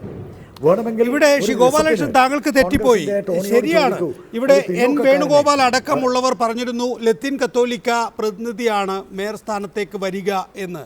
പക്ഷേ ലത്തീൻ കത്തോലിക്ക ആയവരെ തഴഞ്ഞുകൊണ്ട് ഈ ഷൈനി മാത്യു, എനിക്ക് തോന്നുന്നത് ലത്തീൻ കത്തോലിക്ക അല്ല, സൗമിനി ജെയിൻ തീരെ അല്ല. അപ്പോൾ അവർ രണ്ടുപേരും ലത്തീൻ കത്തോലിക്ക അല്ല.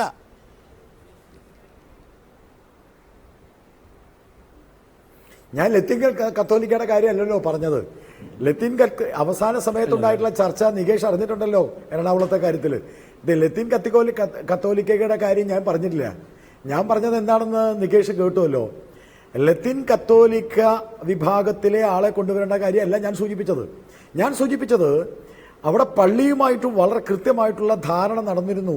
കേരളത്തിലെ മറ്റ് എല്ലാ സ്ഥലങ്ങളിലും പള്ളി CPM-നെ സഹായിച്ചപ്പോൾ എറണാകുളം കോർപ്പറേഷൻ തെരഞ്ഞെടുപ്പിൽ പള്ളി സഹായിച്ചത് UDF-നെയാണ്. ഞാൻ ചോദിക്കുന്നു, മതേതരത്തെ സംരക്ഷിച്ചു, ജനാധിപത്യത്തെ സംരക്ഷിച്ചു എന്നൊക്കെ പറയുന്നുണ്ടല്ലോ. വെറുതെ ഒരു തമാശക്കൊരു ചോദ്യം ചോദിക്കുക. ഒരു പിന്നോക്ക വിഭാഗക്കാരനെ, ഇടതിലും I-ലും A-ലും അതുണ്ട്, ഒരാളെ ഇപ്രാവശ്യം മേയറാക്കാൻ കൊച്ചിയിൽ കോൺഗ്രസ് തയ്യാറുണ്ടോ? ഇത് വെറും ഒരു തമാശക്ക്, ഒരു രാഷ്ട്രീയ വിദ്യാർത്ഥി എന്ന നിലയിൽ തെറ്റാണെങ്കിൽ ഞാൻ പിൻവാങ്ങാം. പക്ഷെ ഒരു രാഷ്ട്രീയ വിദ്യാർത്ഥി എന്ന നിലയിൽ ഞാൻ നികേഷിനോട് ചോദിക്കുക, എന്താണ് കോൺഗ്രസിന്റെ അഭിപ്രായം? ശ്രീ ടോണി ചമ്മണി, പള്ളി ഗ്രൂപ്പ്, ഗോഡ് ഫാദർഷിപ്പ്, ഇതൊക്കെ വേണമോ കൊച്ചിയിൽ സംസാരിക്കുന്നത്?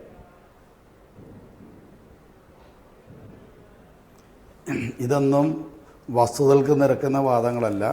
കോൺഗ്രസ് പാർട്ടി എല്ലാവരെയും ഉൾക്കൊള്ളുന്നൊരു പാർട്ടിയാണ്.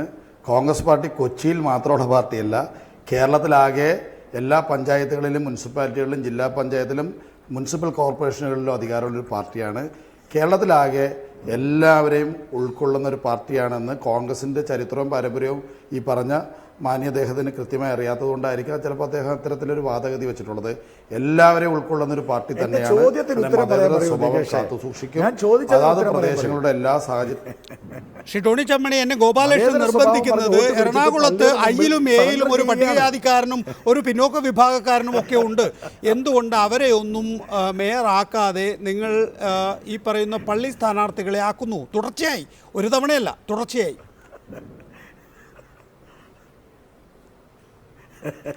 ഒന്നാമതായി ഞങ്ങൾക്ക് അതിന് പള്ളി സ്ഥാനാർത്ഥികളില്ല.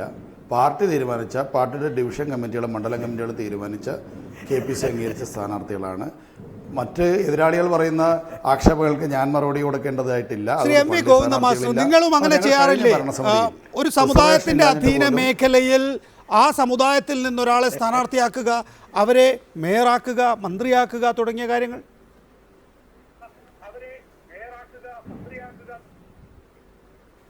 അങ്ങനെയല്ല, ഞങ്ങൾ ആ നിലപാട് സ്വീകരിക്കുന്നവരെയല്ല. പാർട്ടിയെ സംബന്ധിച്ചിടത്തോളം പാർട്ടി പ്രവർത്തകർ, നേതാക്കന്മാർ, അതുപോലെ തന്നെ പാർട്ടിയായിട്ട് ബന്ധപ്പെട്ട് നിൽക്കുന്ന ഇടതുപക്ഷ ജനാധിപത്യ മുന്നണിയുടെ ഏറ്റവും പ്രധാനപ്പെട്ട പ്രവർത്തകർ, നേതാക്കന്മാരും അവരൊക്കെയാണ് തദ്ദേശ സ്വയംഭരണ സ്ഥാപനങ്ങളിൽ മത്സരിക്കുകയും ജയിക്കുകയും അധികാരത്തിൽ വരികയും ഒക്കെ ചെയ്തിട്ടുള്ളത്. BJPക്ക് എന്ത് പറയുമ്പോഴും അതിൻ്റെ അകത്ത് ഒരു വർഗീയതയുണ്ട്. ആ വർഗീയത എങ്ങനെ ഫലപ്രദമായിട്ട് ഓരോ ചോദ്യത്തിൻ്റെയും ഉത്തരമാക്കി മാറ്റാനാവുമെന്നാണ് ഇന്നിപ്പോൾ ഇവിടെ തന്നെ അവതരിപ്പിക്കുന്നതെന്ന് മനസ്സിലാകുന്നു.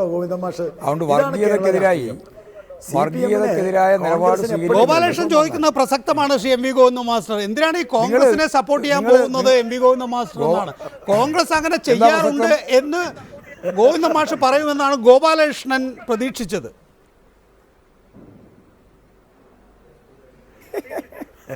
അല്ലല്ല, എന്നോട് ചോദിച്ചുകൊണ്ടാണല്ലോ, CPMൻ്റെ നിലപാടിനെ പറ്റി പറഞ്ഞുകൊണ്ടാണ്. കോൺഗ്രസും BJPയും തമ്മിൽ പരസ്പരം യോജിച്ച് ഈ തെരഞ്ഞെടുപ്പിൽ തന്നെ നിരവധി സ്ഥലങ്ങളിൽ വോട്ട് രേഖപ്പെടുത്തിയിട്ടുണ്ടെന്ന് ഇപ്പോൾ എല്ലാവർക്കും അറിയാലോ. ഇപ്പോൾ തിരുവനന്തപുരം കോർപ്പറേഷനിൽ തന്നെ ഞങ്ങളുടെ പ്രധാനപ്പെട്ട നേതാക്കൾ ഉൾപ്പെടെ മത്സരിക്കുന്ന വാർഡുകളിൽ, ഡിവിഷനുകളിൽ അവിടെ കോൺഗ്രസിൻ്റെ വോട്ട് BJPക്ക് നൽകിയിട്ടുണ്ട്. അതിൻ്റെ ഫലമായിട്ട് CPMഉം കോൺഗ്രസും, അല്ലാതെ UDFഉം BJPയും മൂന്നാളും മത്സരിക്കുന്ന സ്ഥലത്ത് BJP രണ്ടാം സ്ഥാനത്ത് വന്ന സ്ഥലത്ത് പരിശോധിച്ച് നോക്കിയാലും BJP ഒന്നാം സ്ഥാനത്ത് വന്ന സ്ഥലത്ത് പരിശോധിച്ച് നോക്കിയാലും ഒക്കെ സൂക്ഷ്മതയോട് കാണാൻ കഴിയുന്നൊരു ചിത്രം അവർ പരസ്പരം വോട്ട് മറച്ചിട്ടുണ്ട് എന്നുള്ളതാണ്. ഇപ്പം ജയൻ ബാബു, ശരി, അത് പഴങ്കഥ, അത് നമ്മൾ അന്ന് തദ്ദേശ തെരഞ്ഞെടുപ്പ് ദിവസം തന്നെ ചർച്ച ചെയ്ത് കളഞ്ഞ വിഷയമാണ്. അല്ലെങ്കിൽ അടുത്ത നിയമസഭാ തെരഞ്ഞെടുപ്പ് നമുക്ക് കൂലങ്കഷമായ ചർച്ച. ഇവിടെ തൃശ്ശൂർ, ഞാൻ ചോദിക്കുന്നത് ഇതാണ്, തൃശ്ശൂർ 25-21 എന്ന നിലയാണ്. അവിടെ ഒരു വിമതൻ്റെ പിന്തുണ, CMP വിമതൻ്റെ പിന്തുണ ഇതിനകം തന്നെ LDF പൂർത്തിയാക്കി, സ്വായത്തമാക്കി. അപ്പോൾ 26 2 പേരുടെ കൂടി പിന്തുണ ആവശ്യമാണ്. അപ്പോൾ എന്തൊക്കെയാണ് സ്ഥിതി? തിരുവനന്തപുരത്ത് കേവല ഭൂരിപക്ഷമില്ല, അവിടെ രണ്ടാം ഘട്ടത്തിലെ തെരഞ്ഞെടുപ്പിൽ മാത്രമേ ജയിക്കാൻ കഴിയൂ. തൃശ്ശൂരിൽ കേവല ഭൂരിപക്ഷമില്ല, അവിടെ രണ്ടാം ഘട്ടത്തിൽ മാത്രമേ ജയിക്കാൻ കഴിയൂ. ശരിയാണ്, നിങ്ങൾക്ക് കൊല്ലത്ത് ഭൂരിപക്ഷമുണ്ട്, നിങ്ങൾക്ക് കോഴിക്കോട് ഭൂരിപക്ഷമുണ്ട്. UDFനെ സംബന്ധിച്ച് ആയിക്കൊള്ളട്ടെ, കണ്ണൂരും ഇപ്പോഴത്തെ നില ശരിയാണ് എങ്കിൽ, നമ്മൾ നേരത്തെ PK രാഗേഷിൻ്റെ കാര്യത്തിൽ തീർപ്പായിട്ടില്ല എങ്കിൽ തന്നെയും കണ്ണൂർ UDFന് കൊടുക്കുകയാണെങ്കിൽ കണ്ണൂരും എറണാകുളവുമാണുള്ളത്. ഈ 4 ജില്ലകളിൽ 2 ജില്ലകൾ എം വി ഗോവിന്ദ മാസ്റ്റർ ഈ വിമതരെയും ചുറ്റുവളഞ്ഞു നിൽക്കുന്ന ചില അപ്രിയ സത്യങ്ങളെയും അടിസ്ഥാനപ്പെടുത്തിയാണ് LDF ഭരണത്തിലേറേണ്ടത് എന്നത് വലിയ പിരിമുറുക്കം നൽകുന്നില്ലേ LDFന്? ഒരു പിരിമുറുക്കവും നൽകുന്നില്ല. ഞങ്ങൾ ഈ 2 സ്ഥലത്തും കിട്ടിയിട്ടുള്ള സീറ്റ് വെച്ച് മത്സരിക്കാൻ കഴിയുന്ന പാർട്ടിയാണല്ലോ. ഇടതുപക്ഷ ജനാധിപത്യ മുന്നണിക്ക് മത്സരിക്കാം, തിരുവനന്തപുരത്ത് മത്സരിക്കാനാവും, അതുപോലെ തൃശ്ശൂർ മത്സരിക്കാനാവും. അങ്ങനെ 2 സ്ഥലത്തും മത്സരിക്കാൻ, അതുപോലെ കണ്ണൂർ മത്സരിക്കുക, എല്ലാ സ്ഥലത്തും മത്സരിക്കും. അങ്ങനെ മത്സരിക്കുന്നതിൻ്റെ ഭാഗമായിട്ട് ജയിക്കുന്ന സ്ഥലത്ത് ഭരിക്കും, ജയിക്കാത്ത സ്ഥലത്ത് പ്രതിപക്ഷത്തിരിക്കും. ജനാധിപത്യ മര്യാദ അനുസരിച്ച് അത്രയും കാര്യമേ ചെയ്യാൻ സാധിക്കുള്ളൂ. അതിൻ്റെ അപ്പുറത്ത് എന്തെങ്കിലും വഴിവിട്ട നിലപാട് സ്വീകരിക്കാൻ CPM ഇടതുപക്ഷ ജനാധിപത്യ മുന്നണി എവിടെയും തയ്യാറാവുന്നില്ല. ഗയാറാം പ്രസ്ഥാനമൊന്നും ഇടതുപക്ഷ പ്രസ്ഥാനം കൈകാര്യം ചെയ്യുന്ന രീതിയല്ല. ഇപ്പോൾ ഇവിടെ ടോണി ചെമ്മണി തന്നെ ചൂണ്ടിക്കാണിക്കുന്ന നില ഉണ്ടായി. അവരെ സംബന്ധിച്ചിടത്തോളം ഇപ്പോഴും പൂർണ്ണമായിട്ടും ഞങ്ങൾ ആരെയാണ് തീരുമാനിച്ചിട്ടില്ല.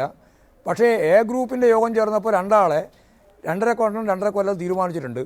ഇനിയിപ്പോൾ കുറച്ച് കഴിയുമ്പോൾ 3 ആളെ തീരുമാനിച്ച് 3 ആളുണ്ടല്ലോ, സീനിയോറിറ്റി കൂടി നോക്കി ഒരാളെയും കൂടി എടുക്കേണ്ടതുണ്ടെന്ന് പറഞ്ഞാൽ 3 ആളെ, 3-ാമത്തെ ആളെയും 4-ാമത്തെ ആളെയും 5-ാമത്തെ ആളെയും ഒക്കെ നിങ്ങളെല്ലാം മേയറാക്കും എന്ന് പറഞ്ഞിട്ട് അവരെല്ലാം സൂചിപ്പിച്ച് കാര്യങ്ങൾ കൈകാര്യം ചെയ്ത് പോകുമോയെന്നൊന്നും നമുക്കിപ്പോൾ പറയാൻ സാധിക്കില്ല.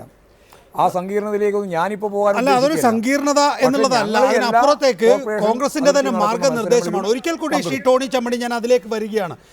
KPCC അധ്യക്ഷൻ തദ്ദേശ ഭരണ തെരഞ്ഞെടുപ്പിൻ്റെ തുടക്കത്തിൽ തന്നെ മാർഗരേഖ പരിശോധിച്ച് വ്യക്തമാക്കുകയുണ്ടായി, എയും ഐയും തമ്മിൽ 2.5 വർഷം പങ്കിട്ടെടുക്കുന്ന പതിവ് രീതിയുണ്ട്, അത് പറ്റില്ല ഇത്തവണ മുതൽ എന്ന്. ഇപ്പോൾ എയിൽ തന്നെ പങ്കിട്ടെടുക്കുന്ന രീതിയാണ് താങ്കൾ അത് പറയാൻ പോകുന്നത്. അതിൽ തീരുമാനമായിട്ടില്ല. നാളെ DC പ്രസിഡന്റ് പാർലമെൻ്ററി പാർട്ടി വിളിച്ചിട്ടുണ്ട്, അതിലെ തീരുമാനം ഉണ്ടാകൂ എന്നാണ്. മാർഗനിർദ്ദേശം ലംഘിക്കുന്ന ഒരു കാര്യവും കൊച്ചി കോർപ്പറേഷനുമായി ബന്ധപ്പെട്ട് ഉണ്ടാകില്ല എന്ന അർത്ഥശങ്കയ്ക്കിടയില്ലാത്ത വിധം ഈ ചർച്ചയിൽ പറയാൻ ശ്രീ ടോണി ചമ്മണി താങ്കൾക്ക് കഴിയുമോ?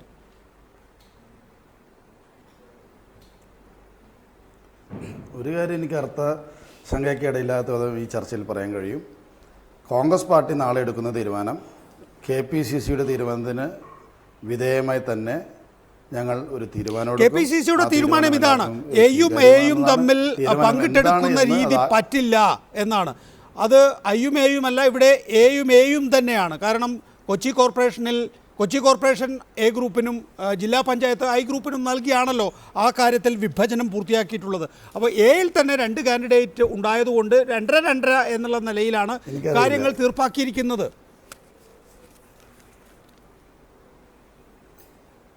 അതിലൊരു കോൺഗ്രസ്സുകാരനായി എനിക്ക്, ഒരു മുൻമേയറായി എനിക്ക് എൻ്റെ പാർട്ടിയിലെ കാര്യങ്ങൾ നികേഷിൽ നിന്നും ഗോവിന്ദൻ മാഷിൽ നിന്നും അറിയാൻ കഴിഞ്ഞാൽ സന്തോഷമുണ്ട്.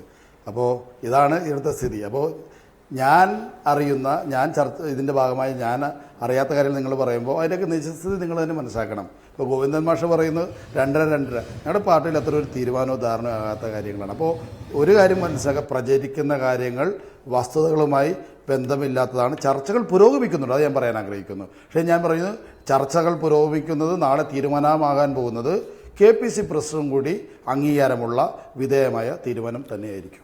ശ്രീ ഗോപാലകൃഷ്ണൻ, അവസാനമായി തിരുവനന്തപുരത്തേക്ക് നമ്മൾ തിരികെ പോവുകയാണ്. നിങ്ങളെന്തായാലും അവിടെ 2ാം കക്ഷിയായിരിക്കുന്നു. അത്ഭുതകരമായ വിജയം തന്നെയാണ് BJPയെ സംബന്ധിച്ചിടത്തോളം, അക്കാര്യത്തിലൊന്നും യാതൊരു സംശയവുമില്ല. കോൺഗ്രസ് പിന്തുണച്ചാൽ നിങ്ങൾക്ക് വേണമെങ്കിൽ മേയറാകാം. നിലവിൽ MV ഗോവിന്ദൻ മാസ്റ്ററുടെ പാർട്ടി ആരോപിക്കുന്നത് കോൺഗ്രസിൻ്റെ വോട്ട് കൊണ്ടാണ് BJPയിലെ പലരും കൗൺസിലർമാരായി കോർപ്പറേഷനിലെത്തിയത് എന്നാണ്. ആ തരത്തിലൊരു അത്ഭുതവും മഹാത്ഭുതവും ഒക്കെ പ്രതീക്ഷിക്കാമോ മറ്റന്നാൾ?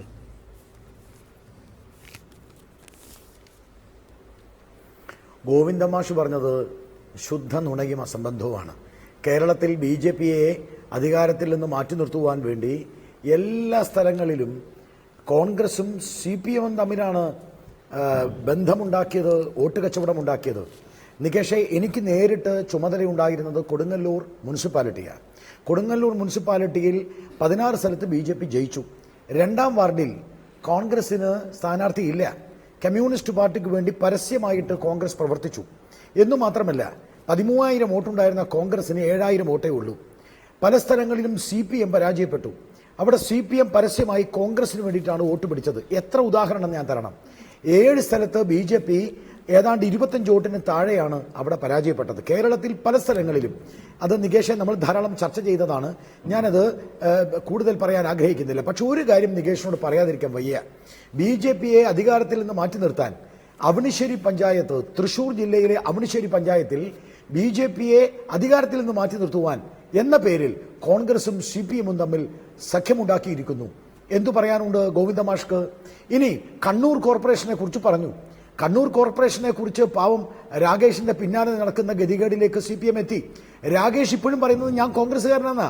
അപ്പോൾ കോൺഗ്രസ്സുകാരനായ ഒരാളുടെ പിന്നാലെയാണ് ഇപ്പോഴും CPM നടക്കുന്നത് എന്നുള്ളത് നമുക്ക് വിസ്മരിച്ചുകൂടാ. അപ്പോൾ കോൺഗ്രസ്സുകാരുമായിട്ട് ബന്ധമുണ്ടാക്കാൻ ശ്രമിക്കുന്നത് CPM ആണ്. ഒരുപക്ഷെ എറണാകുളത്തിന് പുറത്തെ കാര്യങ്ങൾ വ്യക്തതയോടുകൂടി മനസ്സിലാക്കിയിട്ടില്ല എങ്കിൽ തന്നെയും ഈ BJPയുടെ വളർച്ച കോൺഗ്രസിനെ തളർത്തിക്കൊണ്ടാണ് എന്നുള്ളത് ശ്രദ്ധയിൽപ്പെടുന്നില്ലേ? ഇപ്പോൾ തൃപ്പൂണിത്തുറ തൊട്ടടുത്ത് താങ്കളുടെ അവിടെ 3ാം സ്ഥാനത്ത് പോയിരിക്കുന്നു UDF, BJP 2ാം സ്ഥാനത്തേക്ക് എത്തിയിരിക്കുന്നു. കൊടുങ്ങല്ലൂർ മറ്റൊരു ക്ഷേത്ര നഗരം, അവിടെ BJP 2ാം സ്ഥാനത്തെത്തിയിരിക്കുന്നു, കോൺഗ്രസ് 3ാം സ്ഥാനത്തേക്ക് പോയിരിക്കുന്നു. തിരുവനന്തപുരത്ത് കോൺഗ്രസ് 3ാം സ്ഥാനത്തേക്ക് പോയിരിക്കുന്നു, BJP 2ാം സ്ഥാനത്തേക്ക് പോയിരിക്കുന്നു.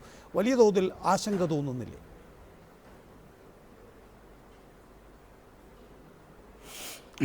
ഈ 3 പട്ടണങ്ങളിലെ സ്ഥിതി പറഞ്ഞത് ശരിയാണ്. പക്ഷേ പൊതുവായി കേരളത്തിലാകെ പരിശോധിക്കുമ്പോൾ ഞങ്ങൾക്ക് കഴിഞ്ഞ വർഷം ലഭിച്ചിട്ടുള്ള വോട്ട് ഷെയർ LDFുമായി കാലക്ഷത്തിന് താഴെ മാത്രമാണ്. അപ്പോൾ ഞങ്ങളുടെ വോട്ട് ബാങ്കിൽ ചോർച്ച വന്നിട്ടില്ല. പക്ഷേ ഈ പറയുന്ന 3 സ്ഥലങ്ങളിലുമുള്ള പ്രത്യേകമായ സാഹചര്യം എന്താണ്? ഒരുപക്ഷെ സ്ഥാനാർത്ഥികളെ നിർണയിച്ചപ്പോഴുള്ള അപാകതയാണോ? ഈ BJP സ്ഥാനാർത്ഥികളെ തീരുമാനിച്ചപ്പോൾ ഉണ്ടായ എന്തെങ്കിലും പ്രത്യേകത കൊണ്ടാണോ അവിടെയെല്ലാം വിജയിച്ചത്? അതിൻ്റെ വല്ല വർഗീയമായ ചേരുവോ അത്തരം ഘടകങ്ങളോ സ്വാധീനിച്ചിട്ടുണ്ടോ? അത് പരിശോധിക്കണം. പൊതുവായി BJPയുടെ വളർച്ച കോൺഗ്രസിന് ഒരു കാരണത്താലും ബാധിക്കില്ല എന്നാണ് എൻ്റെ ഒരു വിശ്വാസം. പക്ഷേ CPMൻ്റെ പ്രവർത്തകരിലും CPMൻ്റെ വോട്ട് ബാങ്കിലും ചോർച്ച ഉണ്ടാകാനുള്ള സാധ്യതയുണ്ട്.